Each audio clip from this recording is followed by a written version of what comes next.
1 वाटी गूळ आणि 5 वाटी पाणी 5 ते 7 मिनिटं शिजवायचं.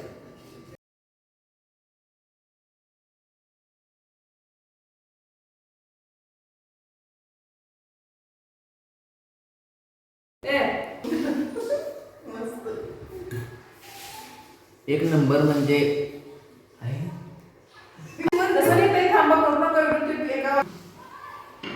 पुन्हा करलो सुरू.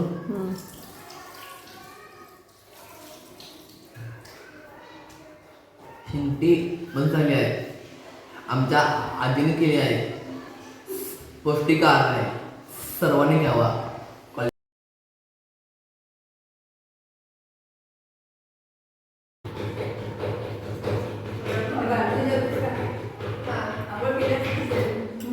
छान झाले मस्त.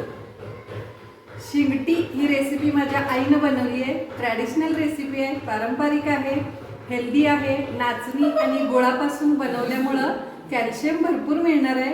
रेसिपी आईची आहे, फार पूर्वीची आहे. माझ्या आईला तिच्या आईनं शिकवलेली आहे.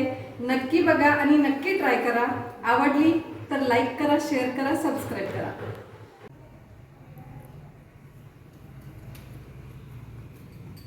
छान झालं काय कशी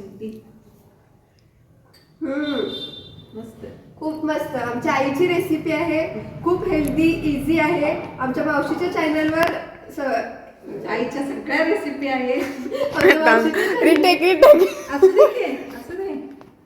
आमच्या मावशीच्या चॅनलवर आईच्या सगळ्या रेसिपी आहेत. शेंगुळ्याच्या लाडूची रेसिपी सुद्धा आमच्या आईचीच आहे. रुचाराणी किचनवर खूप व्हायरल असा तो व्हिडिओ आहे, तुम्ही एकदा बघा. आमच्या आईच्या रेसिपी खूप छान असतात.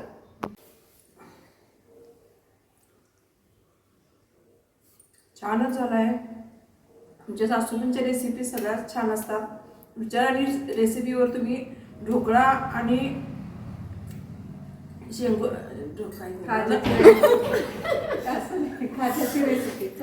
रुचाराणीपासून चालू कर, म्हणजे ते पूर्ण एकदा त्यांना कट करायला येते.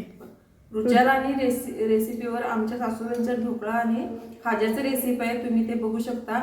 अतिशय चांगले आहे, तुम्ही ट्राय करू शकता. नाचणीचं पीठ ताजं घ्यायचं.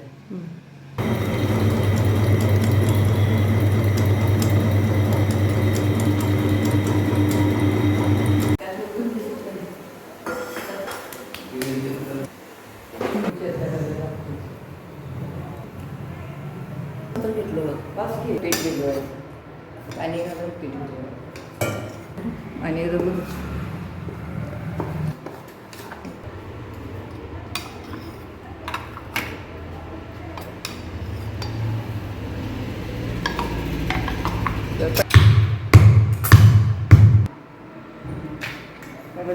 मग सांग. गूळ चेचून घ्यायचे. गूळ आणि पाणी घालून उकळायला ठेवले.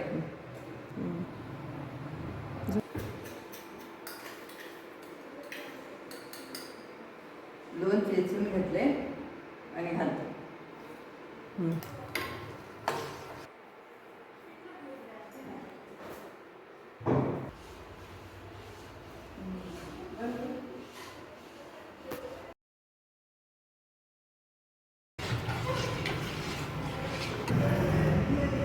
गुळातला कचरा काढण्यासाठी गाळून घेतो.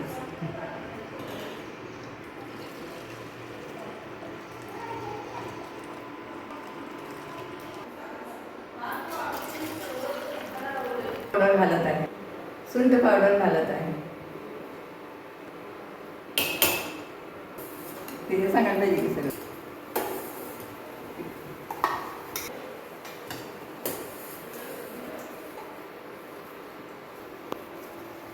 असताना हलवत राहायचं, नाहीतर गाठी होतात.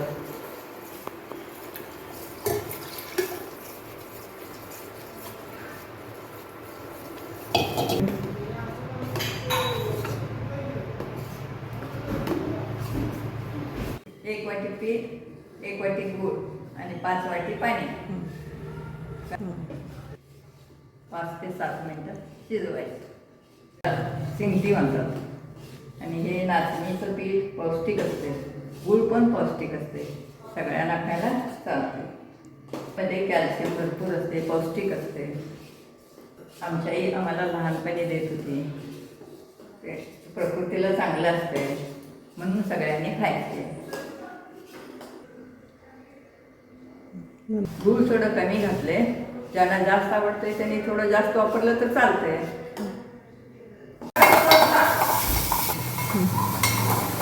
बारीक चिरून हलका धुवून घेतले आणि बारीक चिरून थोडंसं तेल, मोहरी, मिरी घालून फोडणी घातली.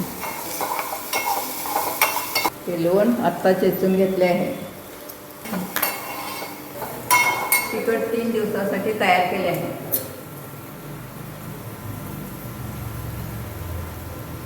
त्यासाठी 3 दिवसाचे, चातुर्मासासाठी 3 दिवसाचे करायचे असते. ते 3 दिवसाचे चटणी केली आहे.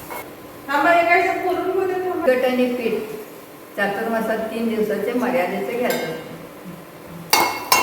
ते असंच वाफेवर वाफवून घ्यायचं. असेच वाफेवर वाफवून घ्यायचे. पाणी वगैरे घालायचं नाही.